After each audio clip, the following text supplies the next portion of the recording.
আমি নীলা। ছোটবেলা থেকেই আমাদের বাড়ি আর মামার বাড়ি প্রায় পাশাপাশি। ছেলেবেলায় আমরা একসাথে খেলতাম, দুষ্টুমি করতাম। সময়ের সঙ্গে বদলাও সবকিছু। আমরা বড় হয়ে গেলাম। আমি এখন সংসার করি, আর আমার মামাতো ভাই রুদ্র কলেজে পড়ে। বিয়ের পর থেকে আমি খুব একটা মামার বাড়ি যাই না, তবে রুদ্র মাঝে মধ্যেই আমাদের বাড়িতে আসে।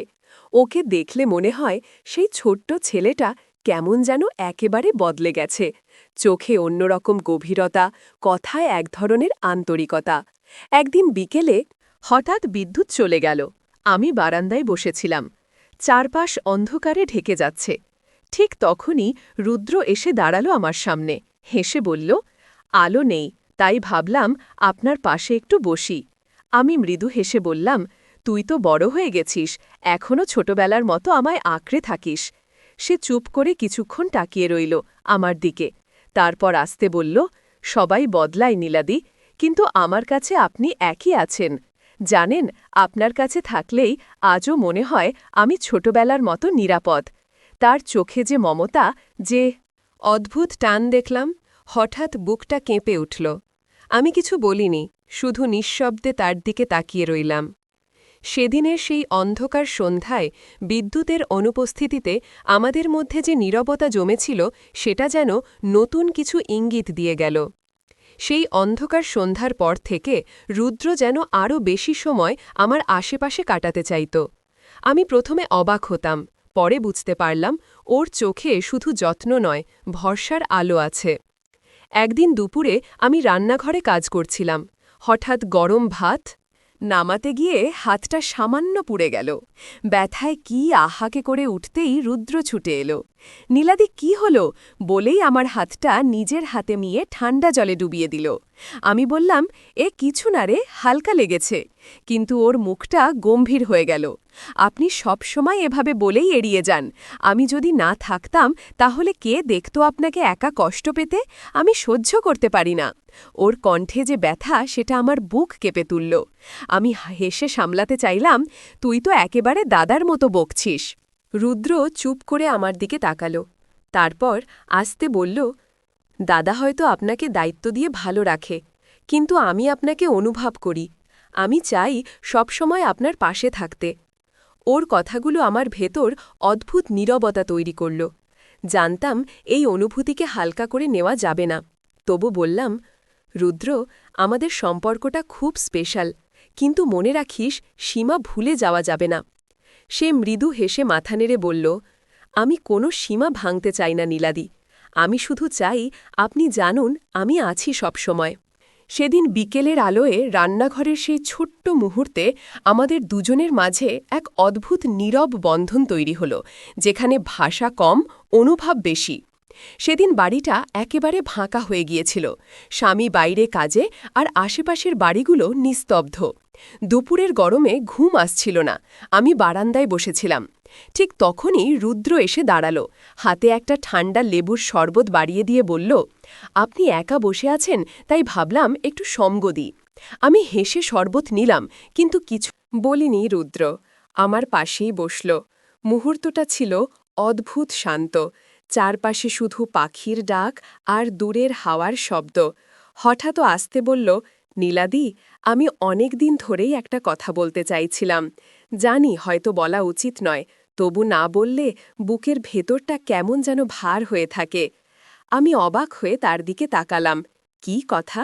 সে কিছুক্ষণ চুপ রইল, তারপর নিচু গলায় বলল, আমি চাই প্রতিদিন আপনার সাথে থাকতে, দিনরাত আপনার হাসি, আপনার যত্ন, আপনার সব কিছু আমার জীবনের সবচেয়ে প্রয়োজনীয় হয়ে উঠেছে। আমি জানি আপনি আমার দিদি, কিন্তু আমার অনুভূতি শুধু সম্পর্কের বাঁধনে আটকে নেই, এটা তার চেয়েও গভীর। কথাগুলো শুনে বুক কেঁপে উঠল। আমি অনেকক্ষণ চুপ করে রইলাম। তারপর ধীরে বললাম, রুদ্র, তুই যা বলছিস তা খুব সহজ নয়। আমাদের সম্পর্কে সীমা আছে, সেটা ভাঙা যাবে না। রুদ্র মাথা নত করে ফিসফিস করে বলল, আমি কোনো সীমা ভাঙতে চাই না নীলাদি। আমি শুধু চাই আপনার জীবনের প্রতিটি নিঃশব্দ মুহূর্তে আমি থাকি, আপনার ছায়ার মতো। তার কথায় এক অদ্ভুত নীরবতা ভরে গেল চারপাশ। আমি জানতাম সেই মুহূর্ত থেকে আমাদের সম্পর্ক আর শুধু মামাতো ভাই বোনের মধ্যে আটকে নেই। এটা এক অদৃশ্য বন্ধনে বাধা পড়ছে, যেটা বোঝা যায় কিন্তু বলা যায় না। সেই রাতটা ছিল অদ্ভুত শান্ত। আকাশে অল্প মেঘ, জানালার ফাঁক দিয়ে ঢুকছিল চাঁদের আলো। আমি একা ঘরে বসে বই পড়ছিলাম। চারদিকে নিস্তব্ধতা, শুধু দূরে ঝিনি পোকার ডাক। হঠাৎ দরজার কাছে টোকা পড়ল। নীলাদি ঘুমাচ্ছেন, রুদ্রর গলা। আমি বই বন্ধ করে বললাম, না রে, ভেতরে আয়। সে ভেতরে এসে চুপ করে দাঁড়িয়ে রইল। তারপর ধীরে ধীরে বলল, আপনাকে একা দেখে মন ঠিক ছিল না। জানি হয়তো আমার আশা ঠিক হয়নি, তবু থাকতে পারলাম না। আমি হেসে বললাম, তুই কেমন যেন অন্যরকম হয়ে যাচ্ছিস রুদ্র। সে আমার দিকে এগিয়ে এসে চেয়ার টেনে বসো। চোখে অদ্ভুত এক আলো। অন্যরকম হব না কেন? আমি প্রতিদিন বুঝি আপনার কাছে না থাকলে আমি কেমন ফাঁকা হয়ে যাই। আপনার হাসি আমার সব ক্লান্তি দূর করে দেয়। তার কথাগুলো বুক কাঁপিয়ে দিল। আমি চুপচাপ তাকিয়ে রইলাম। রুদ্র আস্তে করে বলল, নীলাদি, আমি জানি আমাদের সম্পর্কের একটা সীমা আছে, আমি সেটা মানি। কিন্তু এটাও মানি যে আমি আপনাকে ছাড়া নিজের দিন কল্পনাই করতে পারি না। যদি কোনোদিন দূরে যাই, তবে এই নীরব ভালোবাসাটুকু অন্তত আপনার মনে রাখবেন। আমার চোখ ভিজে উঠল। আমি ধীরে বললাম, রুদ্র, তোর এই অনুভূতি আমি বুঝি। হয়তো আমরা মুখে বলবো না, কিন্তু মনে রাখুক সারা জীবন। সে হালকা হাসল, চোখ নিচু করল। ঘর ভরে গেল এক নিস্তব্ধ শান্তিতে, যেখানে কোনো শব্দ নেই। কিন্তু দুজনের ভেতরের আবেগ যেন অনেক কিছু বলে গেল। রাতের দিকে বসার ঘরে আমি একা বসেছিলাম। হঠাৎই দরজা খুলে ভেতরে এলো রুদ্র। তার পিছনেই আমার স্বামী। দুজনকেই একসাথে দেখে আমি অবাক হয়ে গেলাম। স্বামী হেসে বলল, নীলা, আজ কিন্তু আমি সব জেনে গেছি। রুদ্রর মনটা আমি বুঝতে পারছিলাম। অনেকদিন ধরে ও তোমার প্রতি আলাদা টান অনুভব করে। আমি হতভম্ব হয়ে তার দিকে তাকালাম। কিছু বলার আগেই রুদ্র নিচু গলায় বলল, ভাইয়া, আমি জানি আপনার স্ত্রী আমার দিদি, কিন্তু তার প্রতি যে ভালোবাসা আমি অনুভব করি, সেটা কোনো সাধারণ টান নয়। আমি কখনোই সীমা লঙ্ঘন করব না, কিন্তু তাকে ছাড়া আমার দিন কাটে না। আমার স্বামী কিছুক্ষণ এখন চুপ করে থেকে আমাদের দুজনের দিকে তাকালো। ভালোবাসা তো কখনো জোর করে বাঁধা যায় না। রুদ্র, তুই যদি নীলাকে নিজের আলো মনে করিস, তাহলে সেটা অস্বীকার করার উপায় নেই। আমি শুধু চাই আমরা তিনজন একে অপরকে বুঝে নিই, কাউকে কষ্ট না দিয়ে এই বন্ধনটা হোক আরও সুন্দর। তার কথায় আমার চোখ ভিজে উঠল। আমি অবাক হয়ে বুঝতে পারলাম, স্বামী শুধু আমার নয়, রুদ্রর অনুভূতিকেও জায়গা দিচ্ছে। সেদিন রাতে তিনজন মিলে অনেকক্ষণ কথা হল। হাসি, কান্না আর বোঝাপড়ার ভেতর দিয়ে আমরা উপলব্ধি করলাম, ভালোবাসা সবসময় একরকম হয় না। কখনো তা দায়িত্বের মতো হয়, কখনো আত্মীয়তার মতো মধুর, আবার কখনো অদ্ভুত টান হয়ে থেকে যায়। আমাদের সম্পর্কের রূপ বদলে গেল, কিন্তু ভেতরের বন্ধনটা আরও গভীর হল। কয়েকদিন পর স্বামী অফিসের কাজে দূরে গেল। যাওয়ার আগে হেসে বলেছিল, নীলা, আমি জানি তুমি একা থাকবে না, রুদ্র তো আছেই পাশে। কথাটা মনে রয়ে গেল। আমি অবাক হয়েছিলাম, তবু মনে হল স্বামী বুঝে নিয়েছে সবকিছু। দিনগুলো একে একে কেটে যাচ্ছিল। রুদ্র প্রতিদিনই কোনো না কোনো অজুহাতে আমার কাছে চলে আসত, কখনো বাজার থেকে সবজি নিয়ে, কখনো দাদার খোঁজে। একদিন দুপুরে আমি রান্না করছিলাম। হঠাৎ রুদ্র এসে চুপচাপ দাঁড়ালো। দিদি, আমি যদি না আসতাম তুমি একা কেমন কাটাতে? আমি হেসে বললাম, মানুষ সবসময় একা থাকলে নিজের মতো কাটিয়ে নিতে শিখে যায়। সে ধীরে ধীরে বলল, কিন্তু আমি চাই না আপনি একা থাকুন। আমি চাই প্রতিটি মুহূর্তে আপনাকে সঙ্গ দিই, যেমন ছায়া থাকে আলোয়। কথাগুলো শুনে বুক কেঁপে উঠল। আমি জানতাম রুদ্র এখন সুযোগ পেয়েছে, আর সেই সুযোগে তার অনুভূতিগুলো আরও স্পষ্ট হয়ে উঠছে। সেদিন রাতে জানালার ফাঁক দিয়ে চাঁদের আলো ঘরে ঢুকছিল। আমি শুয়েছিলাম, আর রুদ্র বারান্দায় বসে কথা বলছিল। হাওয়ার ভেতর দিয়ে তার কণ্ঠ শোনাচ্ছিল, নীলাদি, একদিন সময় যদি থেমে যেত, আমি চাইতাম আমরা দুজন সেই সময়ের ভেতরেই আটকে থাকি। আমি চুপ করে তার দিকে তাকালাম। ভেতরে কেমন এক অদ্ভুত টান অনুভব করছিলাম, যা শুধু নীরবতা দিয়েই বোঝানো যায়। সেই রাতে আকাশে হালকা বৃষ্টি হচ্ছিল, জানালার কাছে টুপটাপ শব্দ পড়ছিল। আমি বারান্দায় দাঁড়িয়ে বৃষ্টির দিকে তাকিয়েছিলাম। ঠিক তখনই রুদ্র পাশে এসে দাঁড়াল। কিছুক্ষণ নিঃশব্দে থেকে হঠাৎ বলল, নীলাদি, আমি আর লুকোতে পারছি না। আপনার প্রতি আমার যে টান, সেটা শুধু সম্পর্কের নামের ভেতর আটকানো যায় না। আমি চাই আপনার দিন রাতে সবকিছুর ভেতর আমি থাকি। আমি চমকে তার দিকে তাকালাম। রুদ্র এভাবে বলা ঠিক নয়। ঈশে ধীরে মাথা নেড়ে বলল, আমি জানি অনেক সীমা আছে, কিন্তু ভালোবাসা কি কখনো সীমা মানে? আপনি আমার কাছে শুধু মামাতো বোন নন, আপনি আমার শ্বাসের মতো। তার চোখে এক অদ্ভুত ধৃতা ছিল। আমি কিছুক্ষণ নীরব থেকে বললাম, তুই যা অনুভব করছিস সেটা আমি বুঝি, কিন্তু এই সমাজ, এই সংসার সবকিছু এত সহজ নয়। রুদ্র হালকা হাসল। সমাজের কথা ভাব পড়ে, এখন শুধু চাই তাই আপনি আমার মনের কথাটা জেনে রাখুন। আমি আপনার পাশে আছি যতদিন আপনি চাইবেন। আমার বুক কেঁপে উঠল।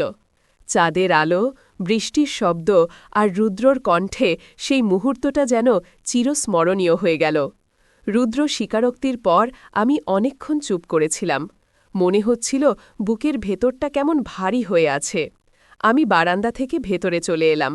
রুদ্র চুপচাপ আমার পেছনে এলো। ঘরের অন্ধকারে দুজনের ছায়া মিশে যাচ্ছিল। আমি ধীরে বললাম, রুদ্র, তুই যা বললি সেটা শুধু কথা নয়, এটা এমন এক সত্যি যেটা আমার জীবনের পথটাই বদলে দিতে পারে। কিন্তু আমি ভয় পাই, সমাজ, সংসার আর আমার নিজের দায়িত্বও। রুদ্র আস্তে ফিসফিস করে বলল, নীলাদি, ভয় পেও না। আমি কিছু ভাঙতে চাই না, শুধু গড়তে চাই। আপনার একাকিত্ব আমি ভাগ করে নিতে চাই। কি তার কথায় বুকটা কেঁপে উঠল। মনে হচ্ছিল অনেক দিন ধরে জমে থাকা নিঃসঙ্গতাকেও আলতো করে ছুঁয়ে দিল। আমি জানালার পাশে দাঁড়িয়ে বাইরে তাকালাম। বৃষ্টির পর আকাশ পরিষ্কার, হাওয়ায় ভেসে আসছে কাদামাটির গন্ধ। মনে হচ্ছিল প্রকৃতি নিজেই যেন আমার ভেতরের দ্বন্দ্ব বোঝাচ্ছে, একদিকে দায়িত্ব, অন্যদিকে অদ্ভুত টান। রুদ্র আমার কাছে এসে দাঁড়াল, চোখে সরল অথচ দুই দৃষ্টি। আমি শুধু চাই আপনি জানুন, আমি আপনার, যত দিনই লাগুক আমি অপেক্ষা করব। তার কথায় বুক ভরে গেল এক অদ্ভুত শান্তিতে, যদিও মনের ভেতর যুদ্ধ তখনও চলছিল। সেই রাতটা আমার জন্য একেবারেই অন্যরকম ছিল। রুদ্রের কথা যেন বারবার কানে বাজছিল, আমি শুধু চাই আপনি জানুন আমি আপনার। ও আমি বিছানায় শুয়ে আছি, অথচ ঘুম আসছে না।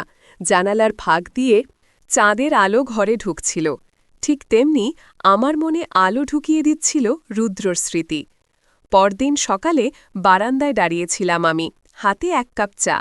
রুদ্র নিঃশব্দে এসে পাশে দাঁড়াল। কিছুক্ষণ দুজনেই কথা না বলে কেবল নিজেদের দিকে তাকিয়ে থাকলাম। শেষমেশ আমি বললাম, রুদ্র, তোর কথাগুলো আমাকে নাড়া দিয়েছে। আমি অস্বীকার করতে পারি না তোর উপস্থিতি আমার জীবনে অন্যরকম শান্তি আনে, কিন্তু আমি দোটানায় আছি। একদিকে সংসার, অন্যদিকে এই অদ্ভুত অনুভব। রুদ্র মৃদু হাসল। আমি কোনো দাবি করতে আসিনি নীলাদি, আমি শুধু চাই তুমি জানো তুমি একা নও, আমি আছি ছায়ার মতো। ওর চোখে এক অদ্ভুত দিতা ছিল। আমি হঠাৎ মনে করলাম, এই ছেলেটা শুধু আমার মামাতো ভাই নয়, সে যেন আমার মনের ভেতরের সেই শূন্য জায়গাটা পূর্ণ করে দিয়েছে। আমি ধীরে বললাম, রুদ্র, কিছু অনুভূতি হয়তো সমাজের চোখে কোনো নাম পায় না, কিন্তু তাই বলে সে অনুভূতি অস্বীকার করা যায় না। রুদ্র হালকা মাথা নেড়ে বলল, তাহলেই থাক না নামহীন, তবু সত্যি। আমরা দুজনেই চুপ করে থাকলাম। বাতাসে যেন অদ্ভুত প্রশান্তি। আমাদের নীরবতা অনেক কথা বলে দিল। ভালোবাসা সবসময় উচ্চারণে হয় না, অনেক সময় সে নিঃশব্দেই মনের গভীরে বসে থাকে। সন্ধ্যার সময় আকাশে আবার মেঘ জমেছিল, বাতাসে হালকা ঠান্ডা। আমি বারান্দায় বসে নিঃশব্দে আকাশ দেখছিলাম। মনে হচ্ছিল মনের ভেতরের অস্থিরতাও ঠিক এই আকাশের মতো ঘন হয়ে আছে। হঠাৎ রুদ্র এসে দাঁড়াল। হাতে একটা বই ছিল, কিন্তু ও পড়ছিল না, চোখে শুধু শুধু এক ধরনের দ্বিধা। আমি হেসে বললাম, কি হলো রুদ্র, বইয়ে মন নেই নাকি? ও ধীরে মাথা নেড়ে বলল, মন তো আছে, কিন্তু সবটাই তোমার কাছে। আমি অনেক ভেবেছি নীলাদি, আমি তোমার সঙ্গে দিন কাটাতে চাই, কথা বলতে চাই, হাসি ভাগ করতে চাই, শুধু তোমাকে কাছে পেতে চাই। প্রতিদিন তার গলায় কোনো দাবির সুর ছিল না, ছিল নিখাত সত্যি। আমি থমকে গেলাম, বুকের ভেতর কেমন একটা ঢেউ উঠল। এতদিন যে কথাগুলো আমি শুধু বুঝতাম, আজ রুদ্র সেগুলো স্পষ্টভাবে উচ্চারণ করে দিল। আমি আস্তে বললাম, রুদ্র, তোর এই ইচ্ছে হয়তো অন্যরা বুঝবে না, কিন্তু আমি জানি তোর ভালোবাসা নিঃস্বার্থ। আমিও বুঝি তুই আমার জীবনের এক অংশ হয়ে গেছিস। রুদ্রের চোখ হঠাৎ উজ্জ্বল হয়ে উঠল। তাহলে আমাকে দূরে সরিয়ে দিও না। আমি প্রতিজ্ঞা করছি কখনো সীমা অতিক্রম করব না। শুধু চাই তুমি জানো আমি আছি দিন রাত সব সময়। আমি ওর চোখের দিকে তাকালাম। সেখানে ছিল এক গভীর বিশ্বাস আর নীরব ভালোবাসা। হঠাৎ মনে হলো এই ছেলেটাকে দূরে সরিয়ে রাখা মানে নিজেকে শূন্য করে রাখা। আমি কোনো উত্তর দিলাম না, শুধু চুপ করে ওর পাশে দাঁড়িয়ে রইলাম। আমাদের নীরবতায় যেন অদ্ভুত এক প্রতিশ্রুতি তৈরি হল। কোনো নাম নেই, কোনো দাবি নেই, শুধু এক অনন্ত বোঝাপড়া। রুদ্রের কথা শুনে আমার বুকের ভেতর যেন ভারী একটা বোঝা নেমে গেল। ওর চোখে কোনো দুষ্টতা ছিল না, ছিল শুধু গভীর যত্ন, অকৃত্রিম মমতা। সেই রাতটায় আমি বারান্দায় বসেছিলাম, চারপাশ নিস্তব্ধ, শুধু দূরে ঝিঙে পোকার ডাক শোনা যাচ্ছিল। রুদ্র এসে পাশে দাঁড়ালো। আমরা কিছু বলিনি, শুধু দুজন পাশাপাশি বসেছিলাম। মাঝে মাঝে হাওয়া এসে চুল উড়িয়ে দিচ্ছিল রুদ্র, আলতো করে চুলগুলো সরিয়ে দিচ্ছিল, যেন এটাই ওর সবচেয়ে বড় প্রাপ্তি। আমি চুপ করে থাকলেও বুঝতে পারছিলাম রুদ্রের প্রতিটি নিঃশ্বাসে আমার জন্য একটা আলাদা টান আছে, আর আমিও মানতে বাধ্য হচ্ছিলাম ওর উপস্থিতি ছাড়া ঘরটা ফাঁকা লাগে। হঠাৎ আমি আসতে বললাম, রুদ্র, সম্পর্কের নাম যাই হোক না কেন, একটা বিশ্বাস যদি থাকে সেটাই তো সবচেয়ে বড়। রুদ্র মৃদু হেসে বলল, তাহলে আমাকে শুধু বিশ্বাস করে থেকো, আমি আছি তোমার ছায়ার তো প্রতিদিন। ওর কথায় বুকটা কেঁপে উঠল। আমি ওর দিকে তাকালাম, তারপর চোখ নামিয়ে নিলাম। কিছু বলা হয়নি, কিছু চাওয়া হয়নি, তবু মনে হচ্ছিল অদৃশ্য এক বন্ধনে আমরা বাধা পড়ে গেছি। সেই রাতটা চাঁদের আলোয় ভরে গিয়েছিল।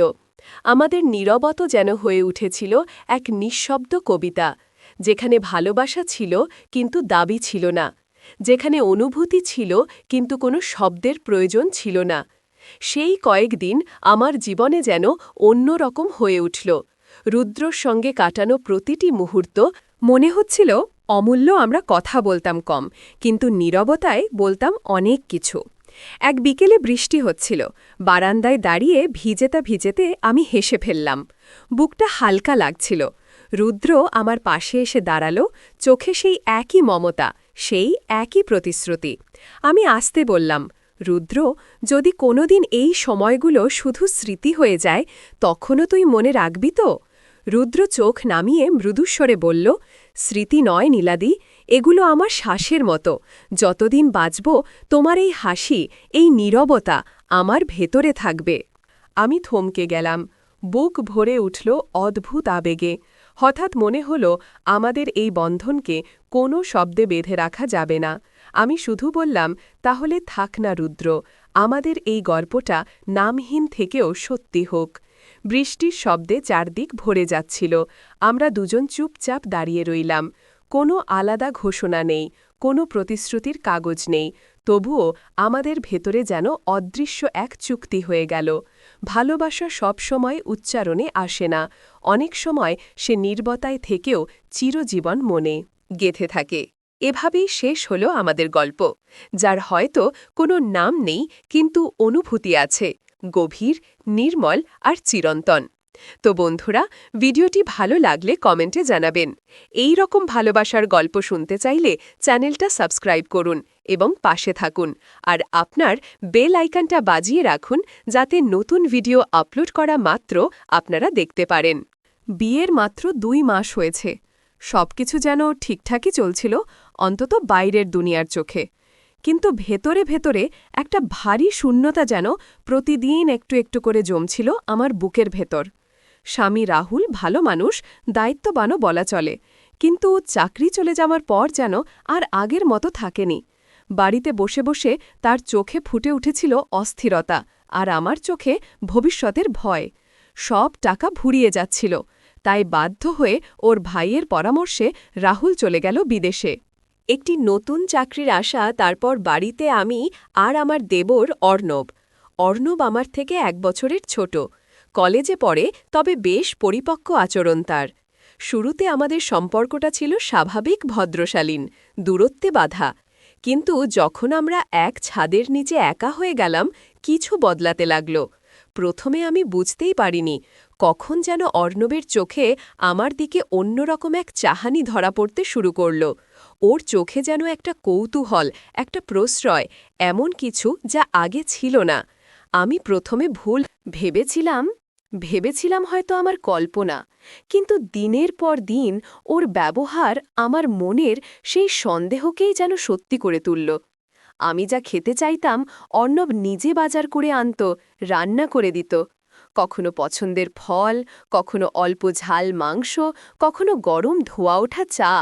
ভাবে, আজ তোমার পছন্দের আলুর দম করলাম।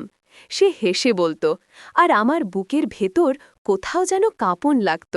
আমি তাকে কিছু বলতাম না, আমি জানতাম না কি বলবো, কিন্তু এটাও বুঝতাম এই সম্পর্ক, এই অবদক্ত টান সহজ কিছু নয়। একদিন সন্ধ্যায় হালকা বৃষ্টি হচ্ছিল বাইরে। আমি বারান্দায় বসেছিলাম উলের চাদর জড়িয়ে। ও এসে পাশে বসল। ভাবি, একা কেমন লাগে তোমার? তার গলার শব্দ ছিল খুব মিষ্টি। আমি তাকালাম না, শুধু বললাম, খুব একটা না। বই পড়ি, গান শুনি, সময় চলে যায়। তবু তো একা একা থাকা ভালো লাগে। সে এবার আমার মুখের দিকে তাকিয়েছিল। আমি সেটা টের পাচ্ছিলাম। আমি তার চোখের দিকে তাকিয়ে বললাম, অভ্যাস হয়ে যাবে। একদিন সে কিছুক্ষণ চুপ করেছিল, তারপর বলল, তোমার কথা ভেবেই তো রান্না করি। তুমি না থাকলে কে খাবে? এই কথার ভেতরে এক অদ্ভুত কোমলতা ছিল, যেন এক পক্ষাঘাতগ্রস্ত আবেগ ধীরে ধীরে ঘুরে দাঁড়াচ্ছে। আমার গলায় একটা দলা জমেছিল, আমি সেটা গিলে ফেললাম।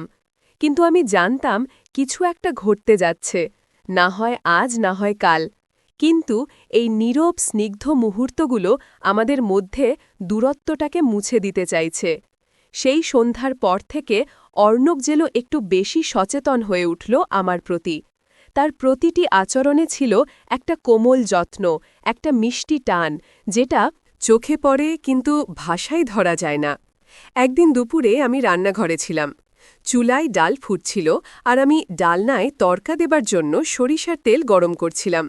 হঠাৎ পেছন থেকে অর্ণব এসে আমার কাজ ঘেঁষে দাঁড়াল। ভাবি, তোমার চুলে আজ কি যেন একটা গন্ধ, খুব সুন্দর লাগছে। আমি চমকে ঘুরে তাকালাম। ওর চোখে সরল একটা প্রশংসা, কিন্তু তার গভীরে কি যেন লুকানো ছিল। আমি একটু অপ্রস্তুত হয়ে হেসে বললাম, নতুন শ্যাম্পু দিয়েছি আজ, হয়তো সেটারই গন্ধ। সে একটু হাসল, তারপর নিজের গলায় গরম তেলের ধোঁয়ার দিকে ইশারা করে বলল, এই গন্ধটা কিন্তু তোমার থেকেও জোরালো না। আমি কিছু বলিনি, কিন্তু আমার বুকের ভেতর ধুকফুক শব্দটা যেন একটু বেশি জোরে শোনা যাচ্ছিল। সেই রাতে খাওয়ার পরে আমি ডাইনিং টেবিল গুছাচ্ছিলাম। ও পাশে দাঁড়িয়েছিল। ভাবি, তোমার হাতের রান্না না খেলে মনটাই ভালো হয় না। আমি বললাম, এত মিথ্যা প্রশংসা করো কেন? মিথ্যা? তুমি জানোই না তুমি কতটা সুন্দর করে রাঁধো, আর তোমার হাসি, জানো রাহুল ভাই কতটা লাকিসে। হঠাৎ থেমে গেল। আমি ধীর গলায় বললাম, তুমি এসব বলছো কেন অর্ণব? সে আমার চোখে চোখ রাখল। তার চোখে লুকানো ছিল না কিছুই। ভাবি, জানি না কেন তোমার পাশে এলেই একরকম অদ্ভুত শান্তি লাগে, আর সেই শান্তির ভেতরেই যেন তুমুল কিছু কাঁপতে থাকে। ভেতরে আমি হতভম্ব হয়ে গেলাম। মুহূর্তের সময় থেমে গেল যেন। আমি ওর চোখ থেকে চোখ সরিয়ে জানালার দিকে তাকালাম। বাইরের আকাশ কালো হয়ে এসেছে। একটা বিজলির রেখা আলোর ঝলকানি ফেলল ঘরের মেঝেতে। অর্ণব আমার দিকে এক পা এগিয়ে এলো। তোমার প্রতি যে অনুভূতিটা হচ্ছে, সেটা কি ঠিক? জানি না ভাবি, কিন্তু এটুকু জানি তোমাকে দেখলে আমি আর নিজেকে ধরে রাখতে পারি না। আমি চুপ ছিলাম, মাথা নিচু করে দাঁড়িয়ে রইলাম। বুকের ভেতর ধুপুকানিটা যেন কান দিয়ে বেরিয়ে আসছিল। তার কণ্ঠটা এবার ফিসফিসে হয়ে উঠল। তোমার চুলের গন্ধ, তোমার হেসেল ঘরের ব্যস্ততা, রাতে হালকা ঘেমে যাওয়া তোমার কপাল, সব কিছুই মনে হয় আমার নিজের হয়ে যাক। এই কথার মধ্যে এমন এক আকুলতা ছিল যা অস্বীকার করার মতো না, কিন্তু আমার বিবেকের দেয়ালও নড়ে উঠছিল। আমি মাথা তুলে ওর দিকে তাকালাম। ওর চোখে ছিল তীব্র এক কামনা, কিন্তু তাতে অশ্রদ্ধার চিহ্ন ছিল না, ছিল আকাঙ্ক্ষা আর অদ্ভুত এক শ্রদ্ধা। অর্ণব আমার গলা কেঁপে উঠল। এভাবে ভাবা ঠিক না, আমি তোমার ভাবি। সে মাথা নিচু করল, তারপর শান্ত গলায় বলল, জানি, তবু মনের টানকে কে বোঝাবে বলো। এক মুহূর্ত নীরবতা, তারপর সে ধীরে ধীরে কাছে এসে আমার হাতে হাত রাখল। আমি হাতটা সরিয়ে নেইনি, আবার শক্ত করে ধরেও রাখিনি। সে বলল, ভয় পেজো না, কিছুই করব না তোমার ইচ্ছার বিরুদ্ধে, শুধু এটুকু জানতে চেয়েছিলাম তুমি কি একটু অনুভব করো না এই টানটা। আমি কোনো উত্তর দিলাম না, শুধু অনুভব করছিলাম বুকে জমে থাকা এক অজানা আবেগের ঢেউ, যেটা রাহুলকে আমি কোনোদিন অনুভব করিনি। সন্ধ্যার পর ঘরটা কেমন যেন নিস্তব্ধ হয়ে গিয়েছিল। বারান্দার জানালা দিয়ে ঢুকে আসছিল শীতের ঠান্ডা হাওয়া, আর সেই হাওয়ায় আমার শাড়ির আঁচল হালকা উঠছিল। আমি একা বসেছিলাম ড্রয়িং রুমে, এক কাপ চা হাতে। অর্ণব পাশের ঘরে কিছু একটা পড়ছিল। হয়তো আমার মনটা আজ অস্থির। তার চোখের সেই চাহনি, তার কণ্ঠের গভীর টান, সব যেন মাথার ভেতর কুয়াশার মতো ঘুরপাক খাচ্ছিল। আমার বিবেক বলছিল, তুমি তার ভাবি, তুমি বিবাহিত, কিন্তু হৃদয়ের গোপন গহ্বরে এক কণ্ঠস্বর বারবার বলছিল, কখনো কি কেউ এতটা করে তোমায় অনুভব করেছে। হঠাৎ পেছন থেকে অর্ণব বলল, ভাবি, আজ তোমার জন্য একটা গান চালাবো। আমি চমকে তাকালাম। ও এক হাতে মিউজিক প্লেয়ারের রিমোট ধরে দাঁড়িয়ে। আমি মাথা নেড়ে সাই দিলাম।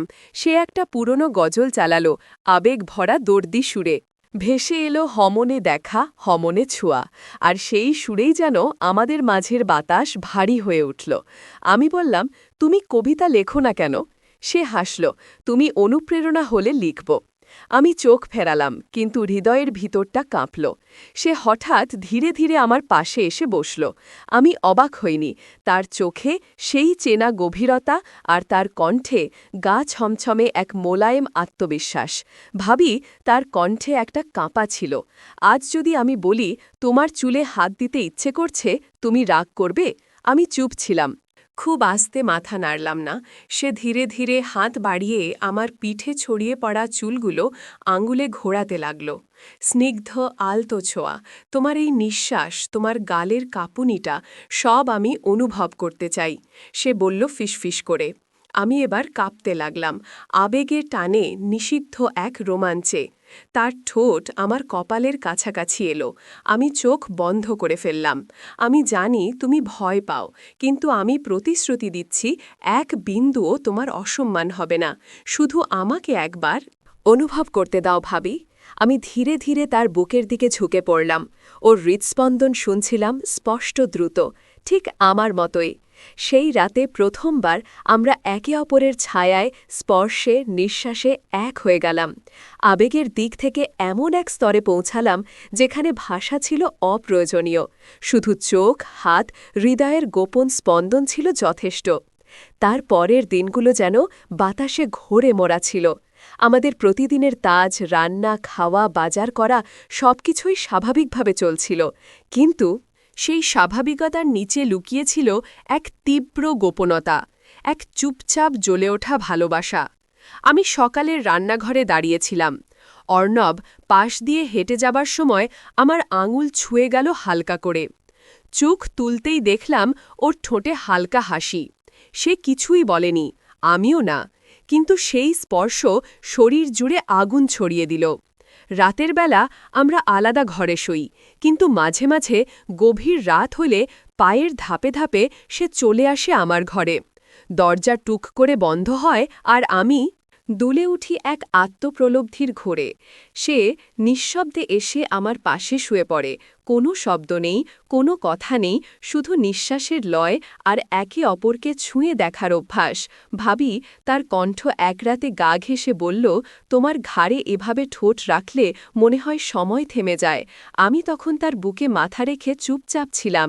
তার গায়ের গন্ধ, তার বুকের উষ্ণতা আমাকে এমনভাবে পেঁচিয়ে ধরে যেন আমি কোনো এক নিষিদ্ধ অথচ চিরচেনা পৃথিবীতে আশ্রয় নিয়েছি।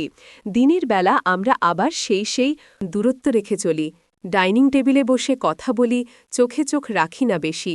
শাড়ির আঁচল একটু বেশি নামলে সে চোখ ফিরিয়ে নেয়, কিন্তু জানি পেছনের সেই আগুন তখনও দপদপ করছে। এক দুপুরে আমি জানালার পাশে দাঁড়িয়েছিলাম, শাড়ির আঁচল কাঁধ থেকে একটু সরে গেছিল। হঠাৎ পেছন থেকে অর্ণব এসে ধীরে ধীরে আঁচলটা তুলে দিল। তুমি নিজেই জানো না তুমি কতটা সুন্দর, সে বলল একদম কানে ফিসফিস করে। আমার চোখ বন্ধ হয়ে এলো, গাল জ্বলতে লাগল। এই সব মুহূর্তগুলো আমাদের গোপন ছিল, গোপন থাকবেই। আমরা দুজনেই তা জানতাম। কেউ জানবে না, কেউ টের পাবে না। রাহুল বিদেশে, মাঝে মাঝে ফোন করে, আমি কণ্ঠ ঠিক রেখে কথা বলি। সব ভালোই চলছে, অর্ণব আছে পাশে, বলি, আর বুকের ভেতরে গুনগুন করে ওঠে এক অজানা অপরাধ বোধ, যা কখনো কখনো সুখকেও ছাপিয়ে যায়। কিন্তু রাত হলে সেই অপরাধ বোধ গলে গিয়ে শুধু শরীর আর আত্মার তীব্র একাত্মতায় মিশে যায়। সেই শীতের রাতগুলো যেন আরও দীর্ঘ হয়ে উঠছিল। ঘর জুড়ে শুনশান নীরবতা, বাইরের হিমেল বাতাস। জানালার ফাঁক দিয়ে এসে শিরশির করে, আর ভেতরে আমি এবং সে, অর্ণব যার হাতে এক অদ্ভুত উষ্ণতা, যার চোখে এমন কিছু আছে যেটা আমাকে ধীরে ধীরে গলিয়ে দেয়। সেদিন রাতে আমি একটু জ্বর নিয়ে শুয়েছিলাম, মুখ ভার, শরীরে প্রচুর ব্যথা করছিল। হঠাৎ সে ঘরে এসে বসল আমার পাশে, জলপট্টি হাতে। এভাবে একা থাকো কেন, আমাকে ডাকতে পারতে। তার গলায় অভিমান ছিল। ভালো লাগছে না, বললাম ধীরে। সে ধীরে ধীরে জলপট্টি দিল আমার কপালে, আর আমি ওর চোখের দিকে তাকিয়ে ছিলাম যেভাবে কেউ আগুনের দিকে তাকিয়ে থাকে, জানে যে পোড়াবে তবুও চোখ ফেরায় না। তারপরে আমি জানি না কখনও আমার পাশে শুয়ে পড়েছিল। জ্বরের ঘোরে আমি শুধু অনুভব করছিলাম ওর আঙুলের ছোঁয়া, গাল বেয়ে, চুলের গোড়ায়, ঘাড়ের পাশে, হালকা করে বুকে। তার স্পর্শে আমার শরীর জেগে উঠছিল, কিন্তু সে ছিল ধৈর্যশীল, কোমল আশ্রয়দাতা। ভাবি, এই শরীর তোমার ঠিক ততটাই পবিত্র যতটা কামনার। সে বলল ফিসফিস করে, তুমি জানো না কতবার তোমার ঘাড়ের এই তিলটার দিকে তাকিয়ে থেকেছি চোখ সরাতে পারিনি। আমার কাঁধে ঠোঁট রেখে সে নিঃশ্বাস ছাড়ে। আমি চোখ বন্ধ করে থাকি, মনে হচ্ছিল সময় থেমে গেছে। তারপর ধীরে ধীরে আমার ব্লাউজের আটসাট হুক খুলে দিতে দিতে সে বলল, শরীর শুধু আবরণ নয় ভাবি, এত আত্মা স্পর্শের দরজা, আমায় ভেতরে ঢুকতে দাও। সেই রাতে আমরা প্রেম করিনি, শুধু আমরা মুক্তি খুঁজেছিলাম। তার প্রতিটি চুমু আমার ত্বকে যেন নামিয়ে আনছিল এক অলৌকিক প্রশান্তি। আমার বুকের মাঝখানে সে কপাল রেখে নিঃশ্বাস নিচ্ছিল, আর আমি ওর চুলের ভেতরে আঙুল চালিয়ে খুঁজছিলাম। নিজেকে তুমি আমার কি হতে চলেছ অর্ণব, আমি জিজ্ঞেস করেছিলাম নিঃশব্দে। সে বলেছিল, তোমার সব কিছু যদি আমাকে থাকতে দাও, প্রতি রাতে, প্রতিদিন, প্রতি নিঃশ্বাসে। তারপর আমরা জড়িয়েছিলাম, না শুধু শরীর দিয়ে, না, আমরা জড়িয়েছিলাম আমাদের পাপবোধ, আমাদের ক্ষত, আমাদের অপূর্ণতা দিয়ে। আর সেদিন থেকে রাত মানেই ছিল তার বুকের তলায় আমার মাথা রাখা, আর দিনে এক চোখে চোখ ইশারায় বলে ফেলা হাজার অনুভূতির গল্প। সেদিন দুপুরে আমি একা বসেছিলাম বারান্দায়, জানালার ওপাশে রোদের রেখা পাইচারি করছিল দেয়ালে, আর আমার বুকের মধ্যে তখনও রয়ে গেছে রাতের গন্ধ। অর্ণব সকালে কাজের বাহানায় বাইরে গেছে, কিন্তু যাওয়ার আগে আমার কানে ফিসফিস করে বলেছিল, আজ রাতেও তোমায় ছুতে চাই। কাল রাতটা ছিল অসম্পূর্ণ। আমি হেসেছিলাম হালকা করে, কিন্তু চোখে ছিল ভয়, একরকম গভীর আত্মসমর্পণের ভয়। হঠাৎ ফোন বেজে উঠল।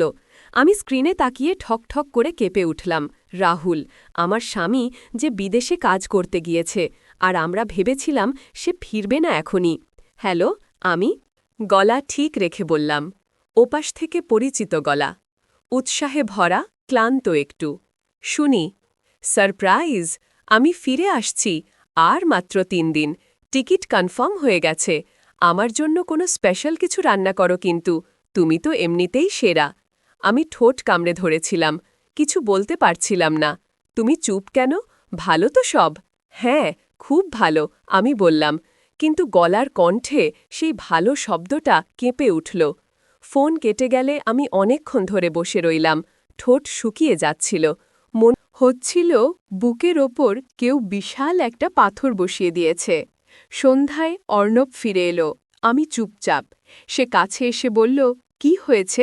সারাদিন তোমার মুখ এমন কেন? আমি তাকালাম তার দিকে। তারপর ধীরে ধীরে বললাম, রাহুল ফিরছে ৩ দিনের মধ্যে। অর্ণব প্রথমে কিছু বলল না। মুখ শক্ত হয়ে গেল, চোখের কোণে হালকা লাল। তাহলে কি আমাদের ভালোবাসা শেষ? তার গলায় এক চাপা ক্রোধ, একসঙ্গে দুঃখের ছায়া। আমি জানি না, আমি ফিসফিস করলাম, এই সম্পর্ক আমরা গোপন রেখেছিলাম ঠিকই, কিন্তু এখন আমি রাহুলের মুখোমুখি দাঁড়াতে পারব। তো অর্ণব পেছন ফিরে একবার হাঁটল। তারপর এসে আমার ২ কাঁধ ধরে বলল, তুমি কি চাও রাহুল ফিরে আসুক আর আমি শুধু অতীত হয়ে যাই? আমি কিছু বললাম না, চোখ নামিয়ে রইলাম। কিন্তু চোখের কোণ ভিজে যাচ্ছিল। তোমার চোখ বলছে তুমি আজও আমার। সে বলল, কিন্তু হৃদয় বলছে তুমি। দ্বিধায় কি আমরা দুজনেই জানতাম এই ৩টে দিন হবে সবচেয়ে কঠিন। দুপুর গড়িয়ে বিকেল, ঘরটা তখন নিঃশব্দে অপেক্ষা করছিল। আমি বারান্দায় দাঁড়িয়ে ছিলাম, সাদা শাড়ি পরে, চোখে হালকা কাজল, ঠোঁটে কোনো লিপস্টিক দেইনি। অপরাধবোধটা আজ রং যায়নি। অর্ণব সারাদিন বাইরে না বলে কোথায় গেছে জানি না, তবে জানি আজ সে আর এ বাড়ির একমাত্র পুরুষ নয়। বিকেল ৪টা নাগাদ গেটের বাইরে গাড়ির শব্দ, একটা ব্যাগ হাতে রাহুল নামল। চোখে আনন্দ, গায়ে নতুন চেক শার্ট, মুখ ভর্তি দাড়ি, কিন্তু সেই হাসিটা ঠিক আগের মতো। কুসুনীতি সে ডাকল। আমি বুকের ভেতর কেমন জানি ভয় পেলাম, তবুও হাসি টেনে ঠোঁটে আনলাম, এসো রাহুল। সে ঘরে ঢুকেই আমায় জড়িয়ে ধরল, কিন্তু আমার হাত দুটো কিছুটা হঠাৎ করে ওপরে উঠে গিয়ে নিচে ঝুলে রইল। স্পর্শটা চেনা, অথচ আজ যেন অন্য কেউ ছুঁয়ে নিচ্ছে। রাহুল বলল, তুমি শুকিয়ে গেছ, খেয়াল রাখো না নিজের। আমি হাসলাম, সব ঠিক আছে, তুমি নেই তো, তাই উসে ঘর ঘুরে দেখতে লাগল। আবার বলল, অর্ণব কই? আমি তো ভেবেছিলাম ওই আগে দেখে নেবে আমায়, কি বাইরে গেছে? আমি বললাম, আমি চুপচাপ। রাহুল গল্প করছে বিদেশের কাজের অভিজ্ঞতা, সহকর্মীদের কথা, তার চোখে ভালোবাসা, বিশ্বাস আর একেবারে না জানার সরলতা। রাতের বেলা আমি বিছানায় শুয়ে আছি, সে পাশে এসে বসেছে। তুমি কি ক্লান্ত না হলে? একটু গল্প করি, অনেক কথা জমে আছে। কেউ? আমি চোখ বন্ধ করে বললাম, আজ খুব ঘুম পাচ্ছে। কাল? বলো। সে আমার কপালে চুমু দিল। আমি চোখ বন্ধ করেও স্পষ্ট বুঝলাম এটা ছিল ভুল ঠাইয়ে রাখা ভালোবাসা। রাহুল ঘুমিয়ে পড়ার পর আমি বিছানায় উঠে বসে পড়লাম। বুকে তখন এক অদ্ভুত দহন। পাশে শুয়ে থাকা স্বামী, যাকে ভালোবাসার কথা দিয়েছিলাম, আর অন্য পাশে এই বাড়ির কোথাও হয়তো ফিরে আসা অর্ণব, যে আমার ছায়ে বাসা বেঁধেছে। আমি জানতাম এই সম্পর্ক এখন আর শুধুই গোপন রোমান্স নয়, এটা এখন চেতনার লড়াই, নিজের সাথে, ভালোবাসার সাথে আর অপরাধবোধের সাথে। রাহুল আসার পর ঘরের চেহারাটা বদলে গেছে ঠিকই, কিন্তু আমার হৃদয় তার পথ হারায়নি। প্রথম কয়েকটা দিন আমি নিজের মধ্যে গুটিয়ে নিয়েছিলাম, নিজেকে বোঝাচ্ছিলাম এই টান, এই রোমান্সে সব ছিল একসময়ের ভুল। কিন্তু যেদিন অর্ণব দরজার পাশ দিয়ে হেঁটে যাওয়ার সময় একবার তাকিয়ে বলল, তুমি ভালো আছো, সেই দৃষ্টিতে আমি বুঝে গেলাম সে এখনও আমায় ছেড়ে দেয়নি, আর সত্যি বলতে আমিও পারিনি। সেই রাত রাহুল ঘুমিয়ে গেছে, পাশে ঘুমন্ত স্বামী ঘুমের গভীরতায় নিশ্চিন্ত, আর আমি নিঃশব্দে বিছানা ছাড়লাম, হাঁটলাম নরম পায়ের শব্দে বারান্দার জানালার ধারে, যেখানে আলো অন্ধকারে মিশে আছে। সেইখানে দাঁড়িয়েছিল অর্ণব, আমার চোখে চোখ ৩ সপ্তাহ পরে, আবার এইভাবে এত কাছে। আমি ফিসফিস করে বললাম, আমাদের সব শেষ হয়ে গেছে, বুঝো না? সে হালকা ঠোঁট বাঁকিয়ে বলল, তোমার চোখ তা বলছে না। ও চোখ আমি চিনি। ঘেঁষে এগিয়ে এলো আমার মুখের এত কাছে যে নিঃশ্বাসও জড়িয়ে গেল গালের পাশে তার। ঠোঁট ছুঁয়ে গেল আমার গলা, আমার শাড়ির আঁচল সরে গেল সামান্য। আমি ঠেলে দেইনি, শুধু চোখ বন্ধ করে বললাম, আজ যদি ধরা পড়ে যাই তাহলে ধরা পড়ি, কিন্তু তোমার থেকে দূরে থাকতে বলো না। খিতার ঠোঁট নামল ধীরে ধীরে ঘাড়ের গা বেয়ে, আমার গায়ে কাটা দিচ্ছিল, শ্বাস ঘন হচ্ছিল। আরেকবার, আরেকটা রাত, যেখানে আমি নিজের সব কিছু হারাতে চেয়েও তাকে ধরে রাখছিলাম। আমরা নীরব হয়ে দাঁড়িয়ে থাকি, একে অপরের ভেতর নিজেকে খুঁজে নেই। সেদিন ছিল একটা বৃষ্টির রাত, বিদ্যুৎ ছিল না, মোমবাতির আলোয় ঘর অর্ধেক আলোকিত, অর্ধেক রহস্যে ভরা। আমি ধীরে ধীরে সিঁড়ি দিয়ে নিচে নামছিলাম, শাড়ির ভাঁজ খুলে একপাশে গুজে রেখেছিলাম যেন হাঁটতে সুবিধা হয়। বুকের ভেতর অদ্ভুত একটা ধোঁকতে আগুন, কারণ আমি জানি অর্ণব অপেক্ষা করছে স্টোর রুমে। গভীর নীরবতার ভেতর আমি ঘরে ঢুকলাম, দরজা লাগিয়ে দিলাম ধীরে শব্দ না করে। অন্ধকারে অর্ণব এগিয়ে এলো, চোখের ভাষায় চিৎকার করছিল, তুমি এলে, খু। আমি নিঃশব্দে গলা দিয়ে বললাম, আমি না এলে তুমি শ্বাস নিতে পারতে। সে আমার মুখ ছুঁয়ে দেখল, ঠোঁটের কোণ ঘেঁষে, মুখ নামিয়ে এলো ঘাড়ের কাছে। কি তোমার গন্ধ আমার ভেতরের সব ঠিক করে দেয়, সে বলল। তার ঠোঁট এবার নামল আরও নিচে, বুকের মাঝ বরাবর। আমার নিঃশ্বাস আটকে যাচ্ছিল, সেই মোমবাতির আলোয় আমরা নিজেরাই নিজেদের গায়ে জ্বালিয়ে নিচ্ছিলাম। শরীর জেগে উঠছিল, ছিল আত্মা কেঁপে কেঁপে উঠছিল। আমরা শুধু প্রেম করছিলাম না, আমরা নিজেদের নিয়ে যাচ্ছিলাম হারিয়ে ফেলার সবচেয়ে গভীর পর্যায়ে। সেই রাতে আমাদের মধ্যে কোনো ভাষা ছিল না, শুধু চোখে চোখ রাখা, নিঃশ্বাসের ঢেউ আর আঙুলের অদৃশ্য কবিতা। তার কাঁধে মাথা রেখে আমি বলেছিলাম, তুমি চলে গেলে আমি কি বাঁচতে পারব। সে আমার ঠোঁটে চুমু দিয়ে বলেছিল, তুমি আমার, এবার শুধু প্রেম নয়, তুমি আমার ধর্মকোষেই। বিকেলে আমি আর অর্ণব ছিলাম রান্নাঘরের পাশে পুরনো স্টোর রুমে। ঘরটা অন্ধকার, দরজা অর্ধেক বন্ধ, আর আমাদের নিঃশ্বাস কাঁপতে কাঁপতে ভিজিয়ে দিচ্ছিল বাতাস। আমার গলায় অর্ণবের ঠোঁট, তার আঙুল শাড়ির আঁচল ভেদ করে আমার পিঠে ঘোরাফেরা করছিল। আমার চোখ আদব বোঝা আর হৃদয় তখন ঠিক সেই জায়গায় যেখানে সময় থেমে যায়। সে ফিসফিস করে বলল, কি তোমায় আর ভাগাভাগি করতে পারি না। আমি তার ঠোঁটে হাত রাখলাম, চুপ করো, এখন না।